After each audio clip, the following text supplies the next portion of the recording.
السلام عليكم ورحمة الله وبركاته.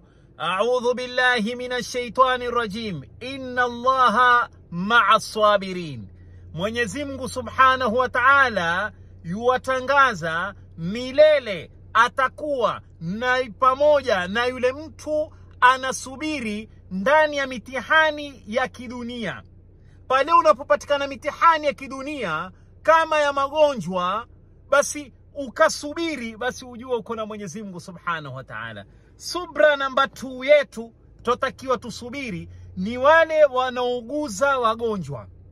Wale wanaouguza wagonjwa, wale wakakaa na wagonjwa, akalala na mgonjwa, ukamsimamia mgonjwa, basi watakiwa uwe na subra ya hali ya juu sana. Kwa sababu mtihani uliona wewe ni zaidi ya yule mgonjwa. Mtihani uliona wewe ni zaidi ya yule mgonjwa. Kinachotakiwa ni uwe na subra ya hali ya juu, kiasi cha kwamba Mwenyezi Mungu akwambia yuko na wewe.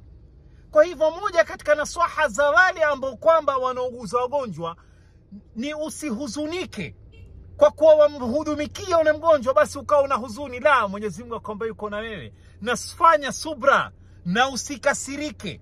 Ukaona pengine yule mgonjwa yofanya kusudi, basi ile kusudi anayoifanya ujua Mwenyezi Mungu amekutia kwenye mtihani, ataka kuangalia subra yako iko namna gani.